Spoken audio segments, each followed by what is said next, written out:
20. Cuando hubo pasado lo peor de aquel encadenamiento de calambres, al menos esperaba que hubiera sido lo peor, Jessie se tomó un respiro, apoyada en el tablero de caoba que formaba la cabecera de la cama, con los ojos cerrados y mientras la agitación del resuello iba moderándose, del galope descendió al trote y luego al paso. Con sed o sin ella, se encontraba estupendamente. Supuso que parte de la razón de eso residía en aquel viejo chiste, cuya gracia se encontraba en la frase final, me encuentro tan bien cuando me paro. Pero Jessie había sido una joven atleta y una mujer atleta hasta 5 años antes, bueno, de acuerdo, tal vez hasta cosa de 10 años atrás, y podía reconocer la afluencia de una endorfina cuando se producía en su cerebro. Absurdo, dadas las circunstancias, pero también muy agradable. Puede que no tan absurdo, Jessie. Quizás útil. Estas endorfinas te aclaran la mente, lo cual es uno de los motivos por los que las personas funcionan mejor después de hacer un poco de ejercicio. Y su cerebro se había aclarado. La parte más nefasta del pánico se había volatilizado como las neblinas febriles desaparecen ante el soplo de los ventarrones, y se sintió más racional, casi completamente cuerda otra vez. No lo hubiera creído posible y aquella prueba de la infatigable adaptabilidad de la mente y su poco menos que insectil determinación a sobrevivir le pareció un tanto mágica. Toda esta maravilla y ni siquiera he tomado mi café esta mañana, pensó. La imagen del café, negro y en su taza favorita, la del círculo de flores azules rodeándola por el centro, la hizo relamerse los labios.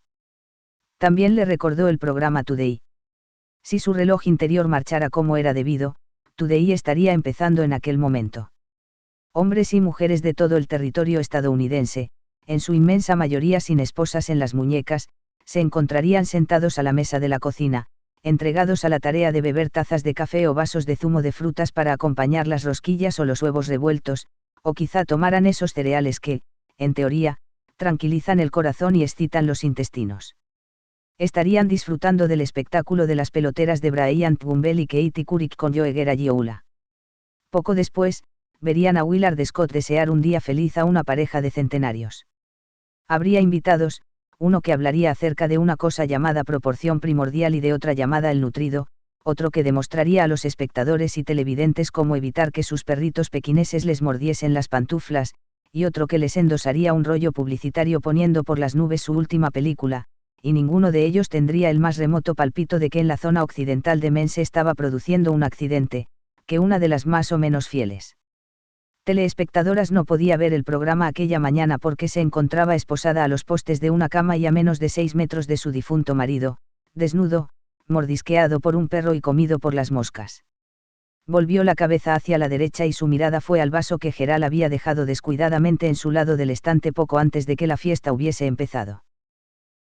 5 años atrás, reflexionó, lo más probable es que aquel vaso no hubiera estado allí, pero a medida que Gerald fue aumentando su consumo nocturno de whisky, también incrementó la ingestión cotidiana de otros líquidos, principalmente agua, aunque también bebía litros y litros de soda y de té helado. Para Gerald, al menos, la frase, el problema de la bebida, no había sido ningún eufemismo, sino verdad literal. Bueno, pensó aburridamente, si tuvo algún problema con la bebida, desde luego ya se le ha solucionado, ¿no? El vaso se encontraba exactamente donde lo dejó, faltaría más, si su visitante de por la noche no había sido un sueño, no seas tonta, claro que fue un sueño, dijo con nerviosismo, no debía de tener sed. Tengo que hacerme con ese vaso, pensó Jessie ceñudamente. Tendré que extremar el cuidado, no sea caso que los calambres musculares me la jueguen. ¿Alguna pregunta? No hubo ninguna, y esta vez coger el vaso sería pan comido, ya que estaba realmente al alcance de la mano, no había necesidad de hacer equilibrios. Descubrió una ventaja, una prima adicional, cuando recogió la paja improvisada. Al secarse, la cartulina se había curvado a lo largo de los dobleces que Jessie había hecho. Aquella extraña geometría parecía una forma libre de origami y resultaba mucho más funcional que la noche anterior. Beber el agua que quedaba iba a ser todavía más fácil que coger el vaso, y al oír el chasquido tipo mouth siap que se produjo en el fondo del vaso cuando la insólita paja trató de absorber las últimas gotas, a Jessie se le ocurrió que hubiera derrochado menos líquido sobre el cobertor de saber que podía, vulcanizar, la paja. Demasiado tarde, se dijo, y es inútil llorar por el agua derramada. Los escasos sorbitos apenas hicieron otra cosa que despertar su sed, pero comprendió que no le quedaba más remedio que soportarla. Volvió a dejar el vaso en el estante y rió para sus adentros. La costumbre era una dura bestezuela. Incluso en circunstancias tan anormales como aquella, era una dura bestezuela. Jessie se había arriesgado a sufrir un nuevo calambre por depositar otra vez el vaso en el estante, en lugar de dejarlo caer por la parte lateral de la cama y que se estrellase contra el suelo. ¿Y por qué? Pues, porque el orden cuenta, por eso. Era una de las cosas que Sally había enseñado a su tesoro, a la ruedecita chirriante que nunca tenía suficiente grasa y que nunca se conformaba con dejar las cosas como estaban, su tesoro, siempre dispuesta a llegar hasta donde hiciera falta, incluso a seducir a su padre, para asegurarse de que todo continuaría yendo como ella deseaba que fuese. Con los ojos del recuerdo, Jessie vio a Sally Maud tal como la había visto tantas veces en aquella época, rojas de indignación las mejillas, apretados con fuerza los labios, cerrados enérgicamente los puños y colocados los brazos en jarras. Y tú lo hubieras creído también, articuló Jessie en tono suave. No es así, zorra. No es justo, respondió, inquieta, una parte de su cerebro. No está bien, Jessie. Salvo que sí estaba bien y ella lo sabía. Sally se había alejado mucho de la condición de madre ideal, sobre todo durante aquellos años en los que el matrimonio con Tom iba tirando como un coche viejo con arenilla en la transmisión. La conducta de Sally en el curso de aquellos años había entrado con frecuencia en el terreno de la paranoia y a veces en el de lo irracional. Por alguna razón, Will se había librado casi por completo de las filípicas y de los recelos maternos, pero la mujer había llegado en ocasiones a aterrorizar de mala manera a sus dos hijas. Aquel lado oscuro había desaparecido ya.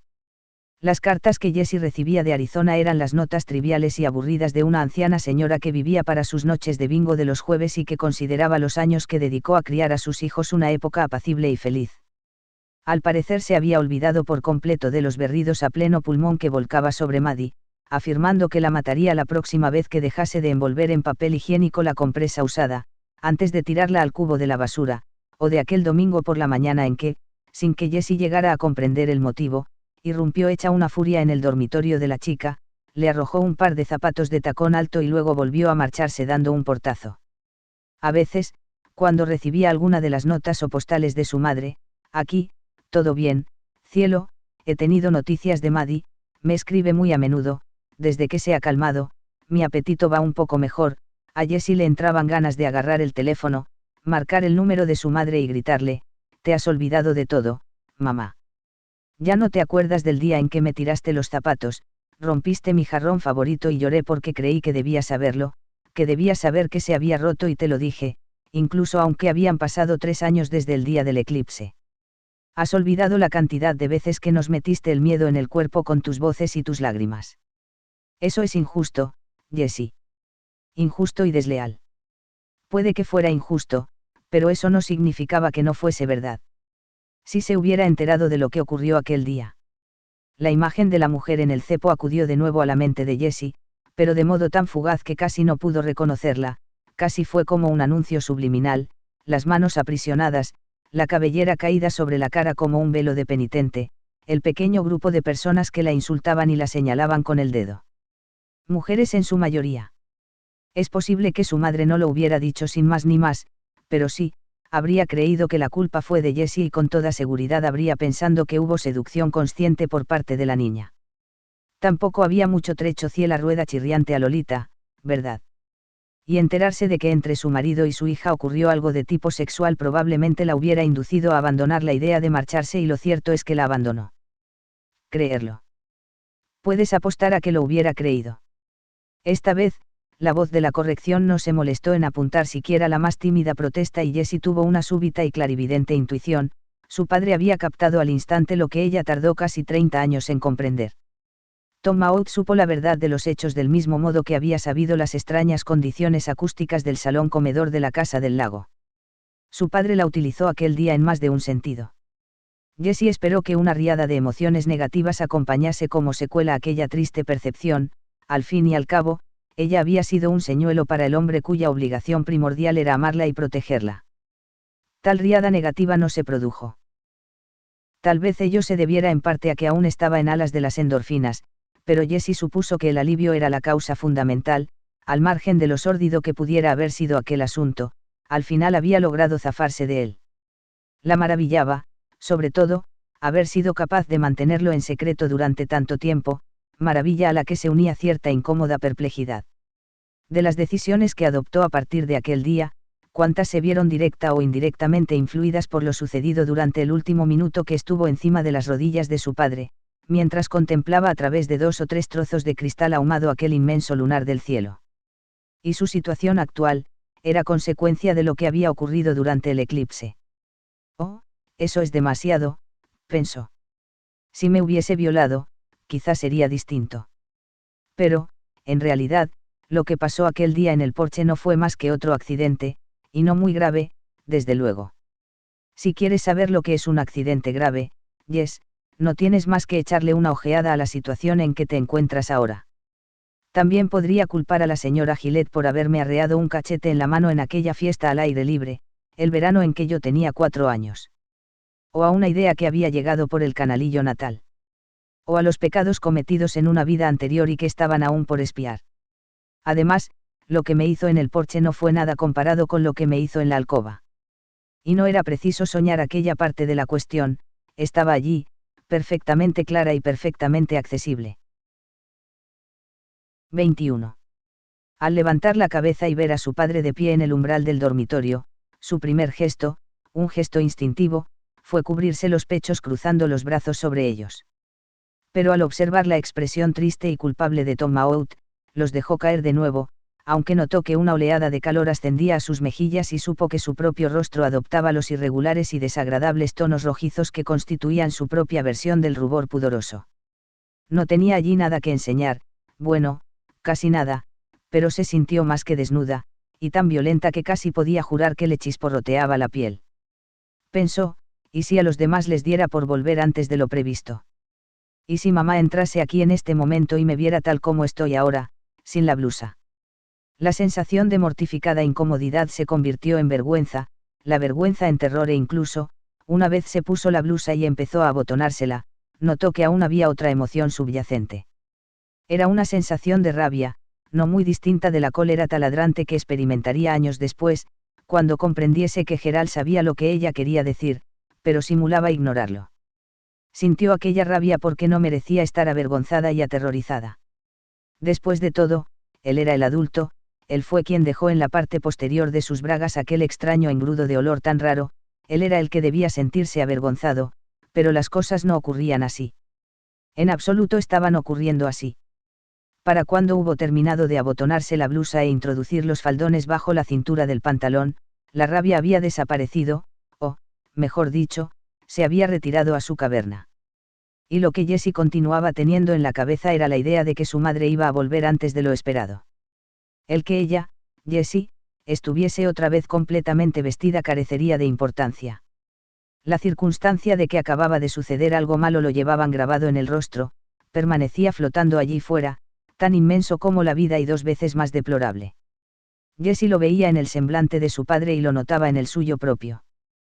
¿Te encuentras bien, Jessie?, preguntó Tom sosegadamente. ¿No te sientes mareada o algo por el estilo? No, Jessie intentó sonreír, pero no acabó de conseguirlo. Una lágrima resbaló por la mejilla y, rápida, culpablemente, la chica se apresuró a secársela con el dorso de la mano. Lo siento. A Tom le tembló la voz y Jessie se sintió horrorizada al vislumbrar lágrimas en sus ojos. Oh, aquello era peor, mucho peor, infinitamente peor. Lo siento mucho. Con brusco movimiento, el hombre se precipitó al cuarto de aseo, cogió una toalla del estante y se secó la cara con ella. Mientras tanto, Jessie se esforzaba en pensar. Papá. El hombre la miró por encima del borde de la toalla. Ya no había lágrimas en sus ojos. De no conocerle tan bien como le conocía, Jessie hubiera jurado que nunca las hubo. La pregunta la tenía casi clavada en la garganta, pero era ineludible plantearla. Estaba obligada a hacerla. Tenemos que contárselo a mamá. Tom exhaló un largo y entrecortado suspiro. Jessie aguardó, todavía con el corazón en la boca, y cuando su padre dijo, me parece que no habrá más remedio que contárselo, ¿no crees? A la niña se le cayó el alma a los pies. Cruzó el cuarto hacia él, tambaleándose ligeramente, las piernas parecían haberse quedado insensibles y le rodeó con sus brazos. Por favor, papá, no. No se lo cuentes, por favor. No, por favor. Por favor. Se le quebró la voz, se hizo confusa y se perdió entre sollozos, al tiempo que Jessie apretaba el rostro contra el pecho desnudo de su padre.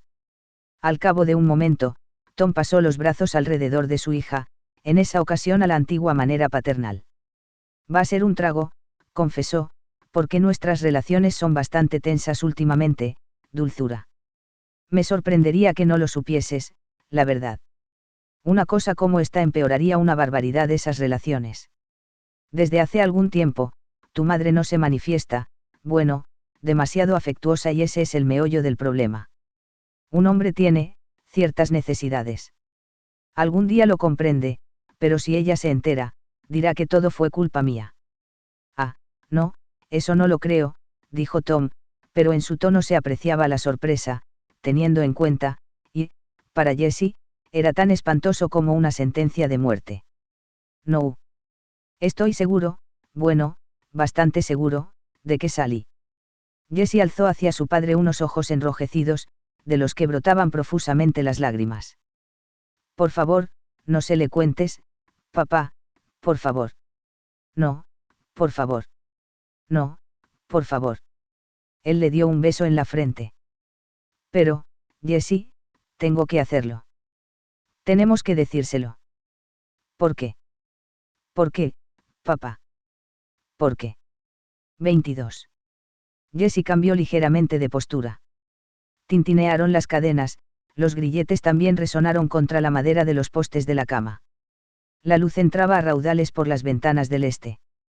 ¿Por qué no podrían mantenerlo en secreto?, dijo Jessie con voz apagada.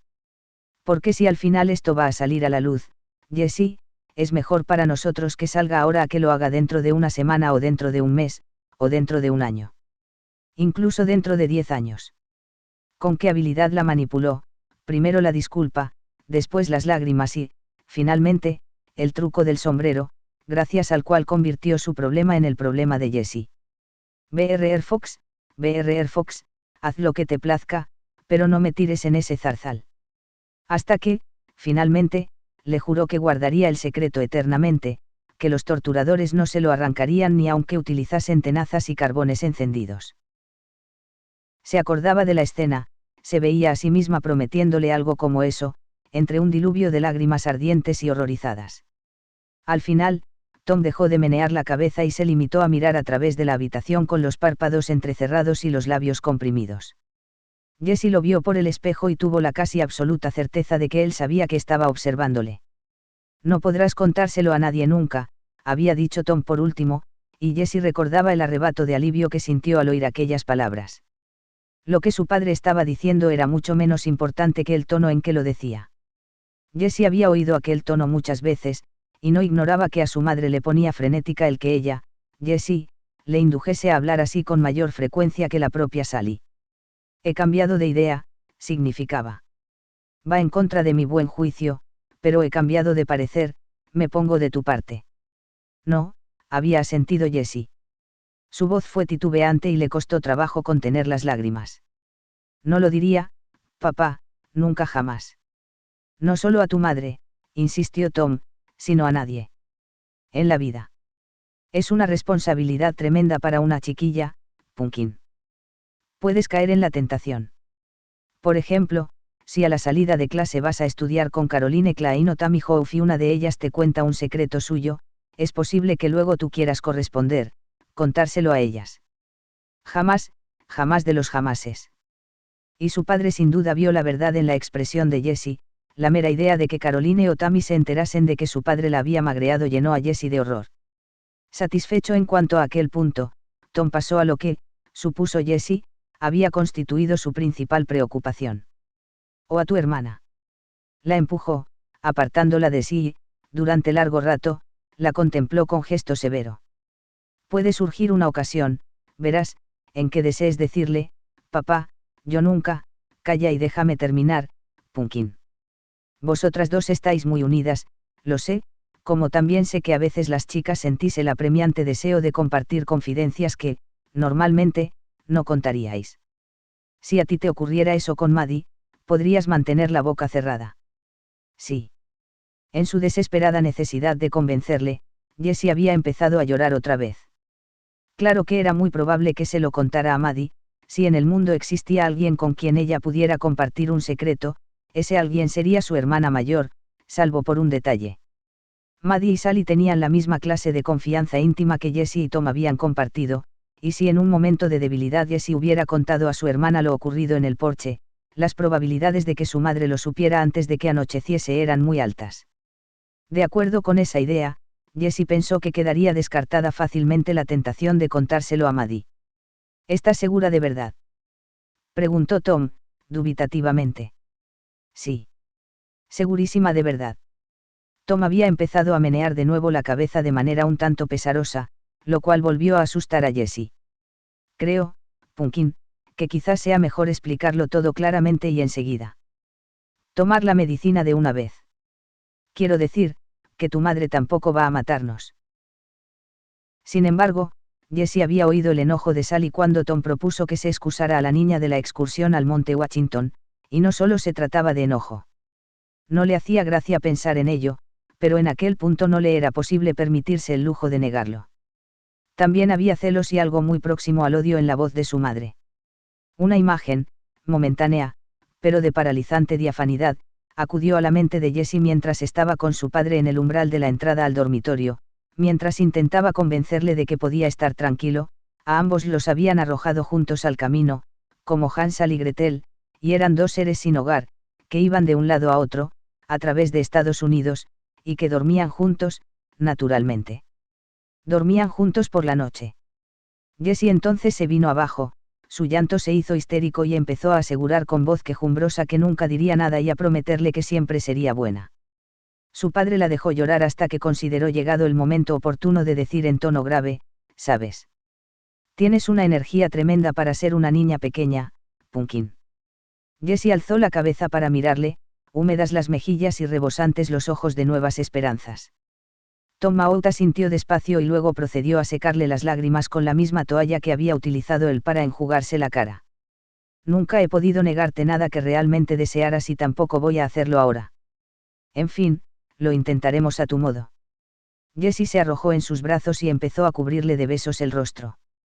En algún punto recóndito de su cerebro temió que aquello pudiera, animarle a seguir, reanudar los problemas, pero su agradecimiento había aniquilado por completo todo asomo de cautela y, por suerte, no se produjo ninguna dificultad. Gracias. Gracias, papá. Muchas gracias. Tom la cogió por los hombros y la retuvo a la distancia de los brazos extendidos, esta vez sonriente en vez de grave. Pero la tristeza continuaba presente en su rostro, y ahora, al cabo de cerca de 30 años, Jessie no creía que aquella expresión hubiera sido parte del espectáculo. Su pesadumbre era auténtica y, de una manera o de otra, más que mejorarla, empeoraba aquella acción horrible que había cometido. Me parece que hemos hecho un trato, dijo Tom. Yo no digo nada, tú no dices nada. Conforme. Conforme. A ninguna otra persona, ni siquiera el uno al otro. Por los siglos de los siglos, amén. Cuando salgamos de esta habitación, Jess, no habrá sucedido nada. Vale. Jessie se manifestó de acuerdo inmediatamente, pero, al mismo tiempo, el recuerdo de aquel olor acudió a su memoria y comprendió que tenía que hacerle al menos una pregunta más antes de que, nunca hubiera ocurrido nada. Y hay una cosa que no tengo más remedio que repetir. Necesito decirte otra vez, Jess, que lo siento. Hice algo despreciable y vergonzoso. Jessie recordaba que su padre desvió la mirada al decirlo. No había apartado los ojos de Jessie durante todo el tiempo que dedicó a conducirla deliberadamente hacia la histeria del sentimiento de culpa, el miedo y la inminencia de la condena, y a amenazarla con contarlo todo precisamente para asegurarse de que ella no diría nada. Cuando se disculpó por última vez, sin embargo, sus ojos fueron a posarse en los dibujos al carboncillo y al pastel de las sábanas que dividían el dormitorio. El recuerdo la llenó simultáneamente de dolor y de rabia. Su padre había sido capaz de mirarle a la cara mientras la engañaba, la verdad había sido lo que finalmente le obligó a apartar la mirada.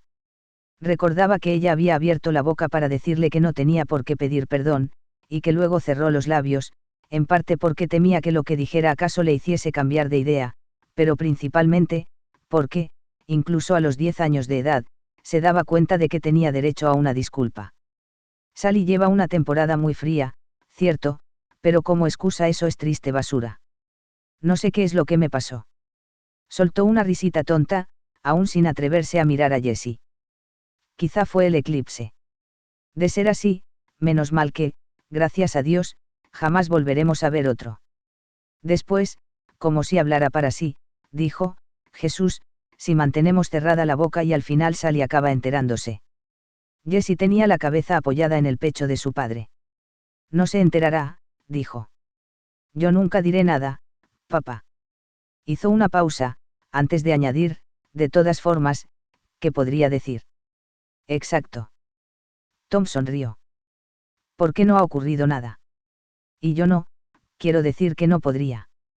Jessie alzó la mirada, con la esperanza de que, sin necesidad de que ella lo preguntara, su padre le dijese lo que necesitaba saber, pero el hombre se limitó a devolverle la mirada, enarcadas las cejas en silenciosa interrogación. Una expresión cautelosa, expectante, había sustituido a la sonrisa. No podría quedar embarazada, entonces. Estalló. Tom Maud dio un respingo, y luego su rostro se contrajo como si realizara un esfuerzo para reprimir una emoción intensa. Horror o pena, pensó Jessie entonces, solo al cabo de los años se le ocurrió que lo único que debía intentar su padre era contener la risa, no estallar en una carcajada de alivio. Sea como fuere, Tom Maud se dominó y le dio un beso en la punta de la nariz. No, dulzura, claro que no. Eso que deja a las mujeres embarazadas no ha pasado. Ni por asomo. Solo he bregado un poco contigo, nada más, y me pinchaste con el dedo. Jessie recordaba claramente que le había dicho eso. Me clavaste el dedo, eso es lo que hiciste. Tom sonrió. Sí. Más o menos, eso es. Pero sigues tan estupendamente como siempre, Pumpkin. Veamos, ¿qué te parece? Damos por concluido el asunto. Jessie asintió. No volverá a ocurrir nunca nada parecido, lo sabes, ¿verdad? Ella volvió a decir que sí con la cabeza, pero su propia sonrisa se había esfumado. Las palabras de su padre debieron tranquilizarla y así fue, en cierta medida, pero el tono grave de la voz y la expresión triste del rostro del hombre a punto estuvieron de encender de nuevo la chispa del pánico en el ánimo de Jessie. Recordaba que le cogió las manos y se las apretó con toda la fuerza que pudo. A pesar de todo, me quieres, ¿verdad, papá? Todavía me quieres, ¿no es cierto? Tom inclinó la cabeza afirmativamente y aseguró que la quería más que nunca. Entonces, abrázame. Abrázame fuerte. Él lo hizo, pero ahora Jessie se acordaba de otro detalle, la parte inferior del cuerpo de su padre no rozó siquiera la de ella. Ni entonces, ni nunca más, pensó Jessie. Al menos, que yo recuerde. Incluso cuando me gradué en la facultad, la única vez en que volví a verle llorar por mi causa, me dio uno de esos abrazos remilgados que se dan por compromiso y en los que no se corre peligro alguno de tropezar con la ingle de la persona a la que se abraza. Pobre, pobre hombre. Me pregunto si alguna de las personas con las que se relacionó comercialmente a lo largo de los años le vio en algún momento tan consternado y nervioso como le vi yo aquel día del eclipse. Y todo aquel dolor, ¿para qué? Un accidente sexual aproximadamente tan grave como un tropezón de la puntera del pie. Jesús, qué vida. Qué vida más perra.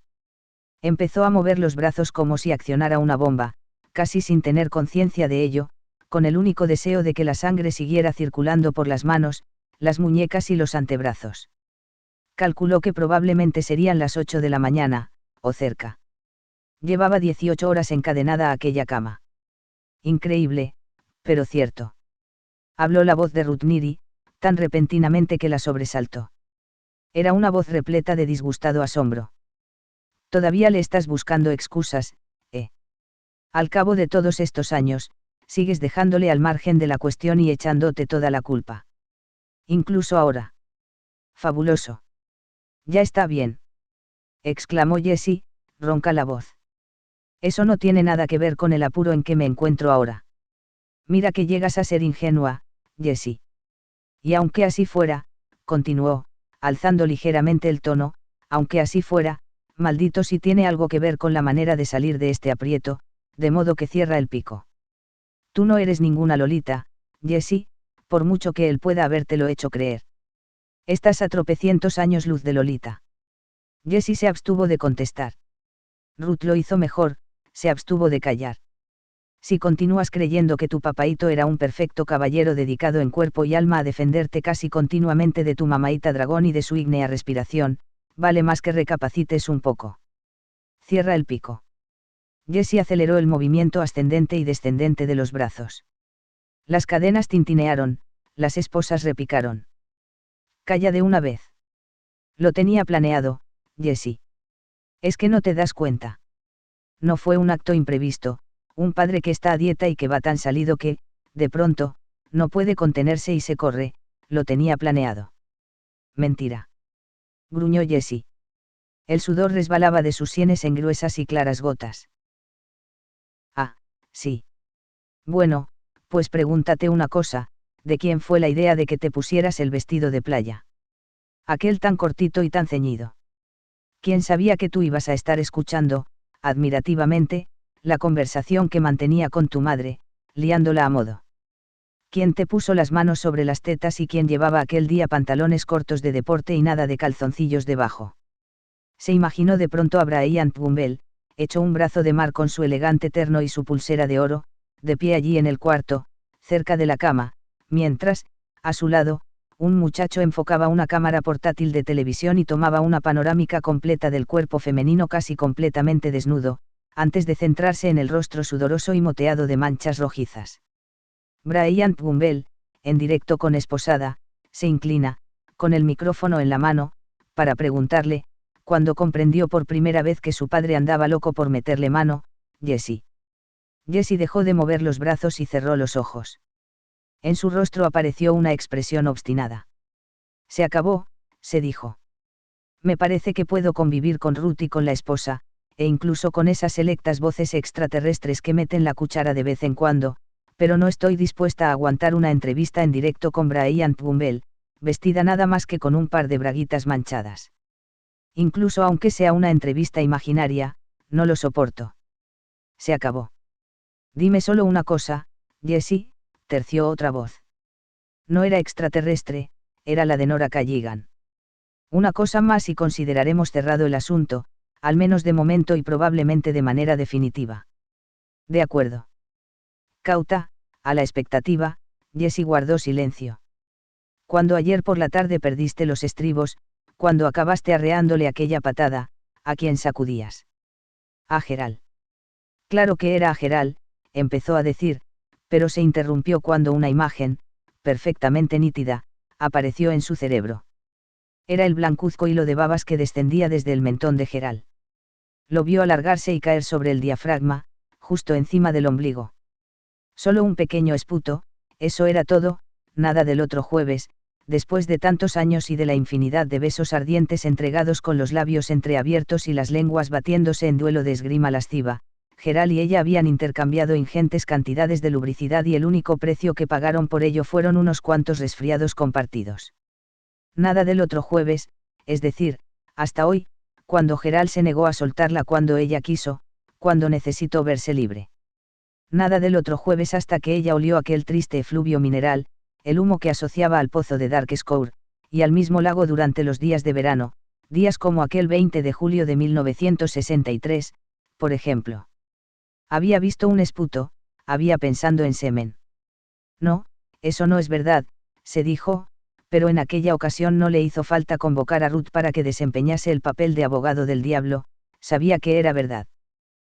Es su maldito semen, fue exactamente lo que pensó, y después de eso dejó de pensar, al menos durante un rato. En vez de pensar, disparó aquel movimiento reflejo, lanzando un pie contra el estómago y el otro contra los testículos. Nada de saliva, sino esperma, no fue una nueva repugnancia hacia el juego de Gerald, sino aquel horror pestilente que salía de pronto a la superficie como un monstruo marino. Jessie miró el caído y mutilado cadáver de su esposo. Las lágrimas afloraron a sus ojos durante unos segundos, pero el sentimiento pasó enseguida. Su idea era que el Departamento de Supervivencia había decidido que las lágrimas representaban un lujo que no podía permitirse, al menos provisionalmente.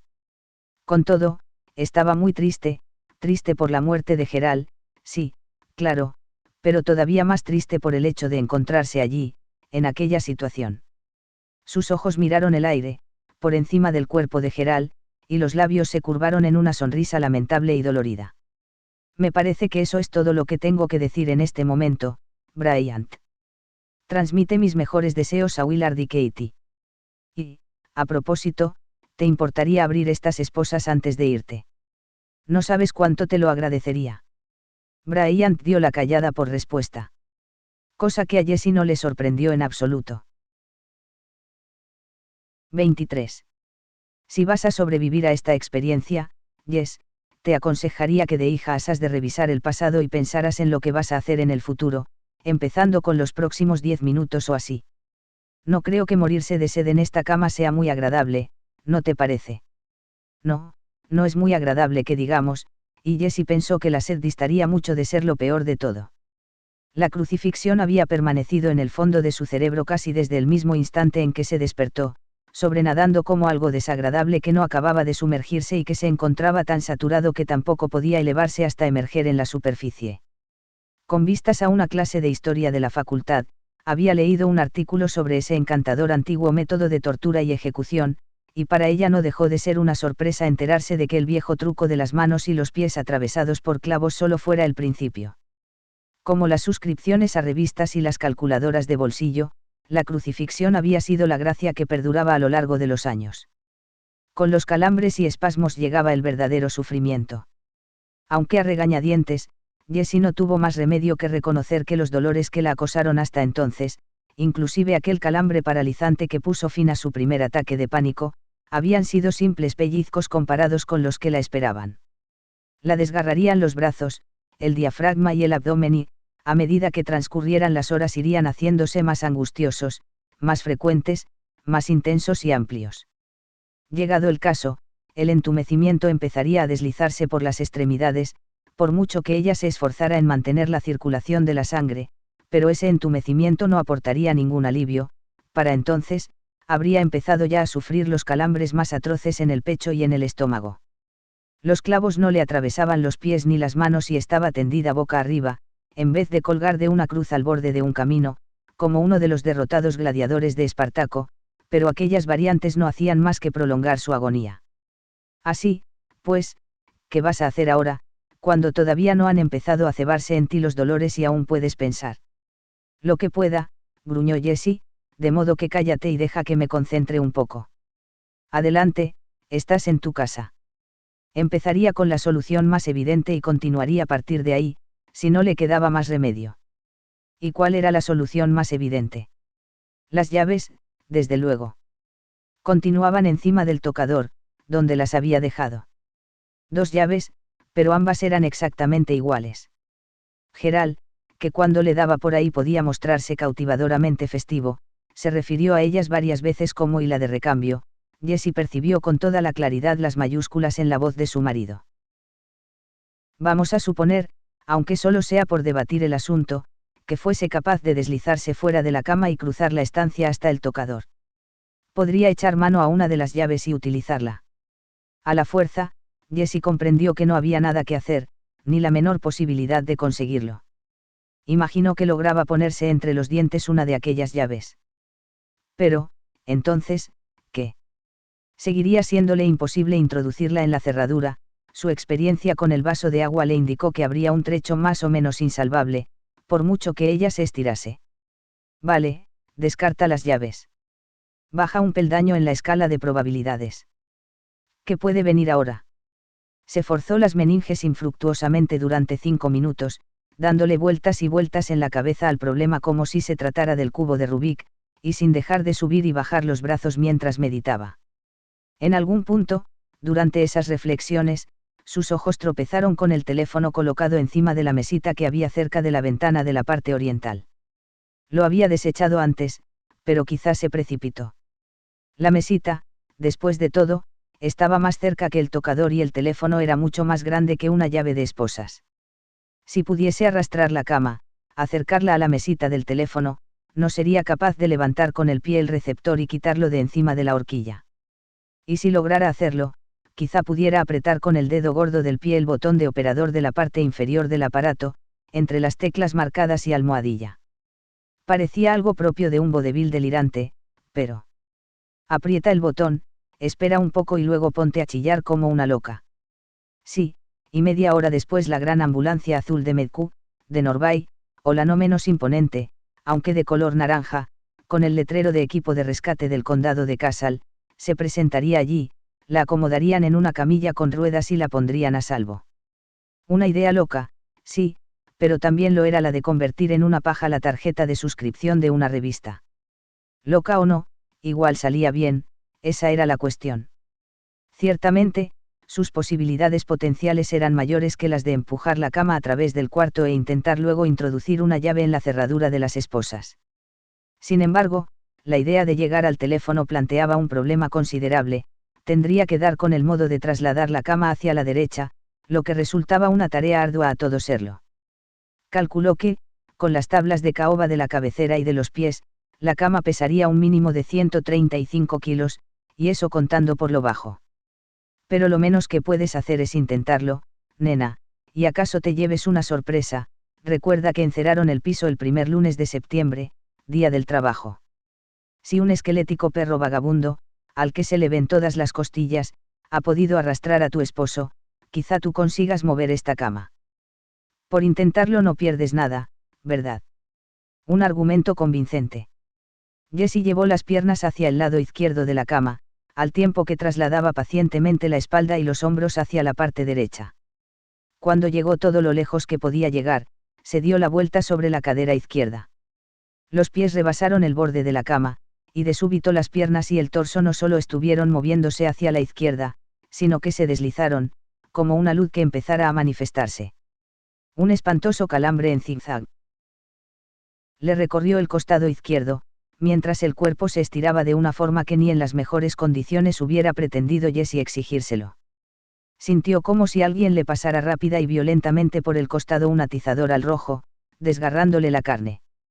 Se tensó la corta cadena que enlazaba los dos grilletes de la mano derecha y, durante un momento, los renovados ramalazos agónicos del brazo y el hombro derechos borraron las noticias procedentes del costado izquierdo. Tuvo la impresión de que alguien trataba de retorcerle y arrancarle el brazo de cuajo. Ahora sé lo que siente un pavo cuando le desgajan una pata, pensó. El talón izquierdo chocó contra el piso, el derecho quedó colgando, 7,5 centímetros por encima. El cuerpo estaba retorcido anormalmente hacia la izquierda, con el brazo derecho proyectado firmemente hacia la espalda en una especie de onda congelada. Al naciente sol de la mañana, la tensa cadena brillaba despiadadamente por encima de su manguito de goma. Le asaltó de pronto a Jessie la certeza absoluta de que iba a morir en aquella postura, entre los chillidos del costado izquierdo y los del brazo derecho. Tendría que seguir tendida allí, cada vez más entumecida, mientras su languideciente corazón perdía la batalla y no lograba enviar sangre vitalizadora a todos los puntos de su estirado y retorcido cuerpo. El pánico volvió a apoderarse de ella y aulló pidiendo ayuda, olvidada de que no había nadie por los alrededores, salvo un asqueroso perro vagabundo con la barriga llena de carne de abogado. Agitó frenéticamente la mano derecha en dirección a la columna de la cama, pero se había deslizado un poco más de la cuenta. La caoba teñida de oscuro estaba centímetro y pico más allá de la punta de los dedos de Jessie. ¡Socorro! Por favor. ¡Socorro! No hubo respuesta. Los únicos ruidos que se producían en aquel cuarto eran los suyos, los altos chillidos de su voz ronca, el rechinante aliento, el sordo repiqueteo de los latidos del corazón. Nadie, excepto ella, y, a menos que consiguiera volver a ponerse bien encima de la cama, moriría como una mujer colgada del gancho de un matadero. No es que la situación no pudiera empeorar, el trasero seguía resbalando hacia el borde de la cama, tirando constantemente hacia atrás de su brazo derecho en un ángulo cada vez más y más excesivo. Sin pensarlo ni planearlo, so pena de que el cuerpo, aguijoneado por el dolor, pensara a veces por su cuenta, Jessie afirmó el descalzo pie izquierdo en el suelo y se impulsó hacia atrás todo lo que pudo. Era el único punto de apoyo que le quedaba a su penosamente contorsionado cuerpo y la maniobra resultó Se arqueó la parte inferior de la anatomía, la cadena que enlazaba los grilletes de la mano derecha se aflojó y Jessie pudo agarrarse al poste de la cama con el empavorecido ardor de la mujer que se está ahogando y tiene la oportunidad de aferrarse a un salvavidas. Tiró de sí misma hacia atrás, sin preocuparse del grito que lanzaron su espalda y sus bíceps. Cuando volvió a tener los pies en el aire, chapoteó frenéticamente desde el borde, como si los tuviera hundidos en un estanque lleno de crías de tiburón y se hubiera percatado de ello con el tiempo justo para salvar los dedos. Por último, recobró nuevamente la postura sedante, encogido el cuerpo, apoyada la espalda en las tablas de la cabecera, estirados los brazos y con la rabadilla descansando sobre la funda de algodón de la almohada, arrugada y empapada de sudor. Dejó descansar la cabeza contra los travesaños de caoba. Mientras respiraba aceleradamente, cubiertos los desnudos pechos por la capa de una transpiración cuya humedad no podía permitirse perder. Cerró los párpados y emitió una risita débil. Vaya, fue un rato excitante, ¿verdad, Jessie? Creo que tu corazón nunca había palpitado a un ritmo tan rápido desde el año 1985, cuando en la fiesta de Navidad le faltó el canto de un beso para que te fueses a la cama con Tommy del Guidace. Pensaste que nada se perdía con intentarlo, ¿eh? Supongo que habrás cambiado de opinión. Sí. Y también sabía una cosa más. Ah, sí. ¿Qué sé yo? Encanto. Sé que ese cabrito de teléfono está fuera de mi alcance, dijo. Sí, desde luego. Cuando un momento antes se impulsó con el talón izquierdo lo hizo recurriendo a todo el peso de sus 56 kilos, y puso en el empuje todo el entusiasmo de un pánico que le congelaba la sangre. La cama no se había movido un ápice y, ahora que Jessie tenía ocasión de meditar en ello, se alegraba de que no lo hiciera. Porque si hubiera logrado arrastrarla a través del cuarto hasta la mesita del teléfono, entonces, habría quedado colgada del jodido lado contrario de la cama, dijo, medio riendo, medio sollozando. Jesús, es para que alguien me pegue un tiro. La cosa no parece que tenga buen aspecto, intervino una de las voces extraterrestre, una voz sin la cual, decididamente, ella podía pasarse muy bien. A decir verdad, parece como si el gran espectáculo de Jessie Burlingame acabase de recibir el aviso de que se cancelaba la función. He de buscar otra alternativa, dijo Jessie con voz ronca. Esta no me gusta. No hay ninguna otra. De entrada, había muy pocas, y me temo que ya las has repasado todas. Volvió a cerrar los ojos y, por segunda vez desde el inicio de aquella pesadilla, vio el campo de juegos del viejo Instituto Falmouth de la Avenida Central. Solo que esta vez no llenaba su cerebro la imagen de dos niñas balanceándose en un columpio, en vez de eso, vio a un niño, su hermano Will, que, desollaba el gato en la barra del mono. Jessie abrió los ojos, se encogió todavía más y torció la cabeza para mirar más de cerca la cabecera de la cama. Desollar el gato, era colgarse de una barra horizontal, doblar las piernas hacia arriba y elevarlas hasta pasarlas por encima de los hombros. El movimiento se remataba mediante un pequeño y rápido giro que permitía aterrizar de pie. Will había sido tan adicto a aquel ejercicio limpio y económico que a Jessie le pareció que ejecutarlo era para él como dar saltos mortales en sus propias manos. Supongamos que fueras capaz de hacerlo. Desollar el gato por encima del borde de esta maldita cabecera. Levantar el cuerpo, pasarlo por encima y aterrizar de pie, susurró. Durante unos minutos le pareció peligroso, pero factible. Tendría que separar la cama de la pared, claro, una no puede desollar el gato si no tiene espacio para maniobrar y poner el pie en el suelo al caer, pero se consideraba competente para realizarlo. En cuanto apartase el estante, sería facilísimo quitarlo de los soportes, puesto que no estaba sujeto a ellos, voltearía las piernas por encima de la cabeza y apoyaría en la pared la planta de los pies. Más arriba del borde superior de la cabecera de la cama. No había podido moverla lateralmente, pero apoyándose en la pared, el mismo peso, pero con una fuerza de palanca 10 veces mayor, murmuró. Física moderna en su más pura expresión. Se disponía a alargar la mano izquierda, a fin de empujar con la punta de los dedos los soportes en forma de L, cuando sus ojos se posaron de nuevo en las malditas esposas policíacas y sus cadenas suicidamente cortas. Si Gerald hubiese puesto los grilletes un poco más arriba, entre el primer y el segundo travesaños, por ejemplo, tal vez ella tuviese alguna posibilidad, la maniobra quizá le provocara la rotura de las muñecas, pero Jessie había llegado a un punto en el que la fractura de un par de muñecas le parecía un precio aceptabilísimo a cambio de evadirse de aquello. Al fin y al cabo, se curarían, ¿no? Sin embargo, en vez de estar entre el primero y el segundo, las esposas se cerraban entre el segundo y el tercero, lo que resultaba demasiado abajo.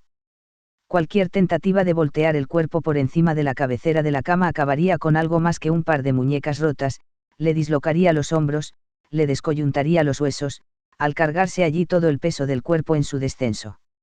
Intenta entonces mover esta maldita cama, con las muñecas rotas y los hombros dislocados. ¿Eso te parece divertido? No, reconoció Jessie, osca la voz. No demasiado.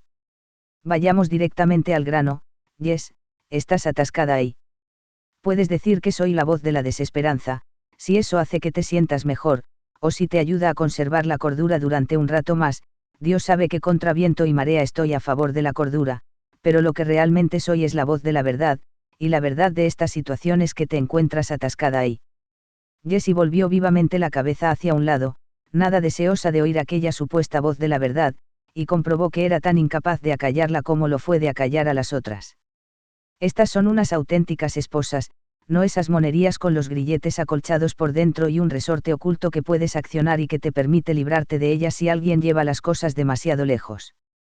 Estás verdaderamente aprisionada y da la casualidad de que no eres ni un fakir capaz de contorsionarse como una galleta de lazo ni un artista del escapismo como Harry Houdini o David Copperfield.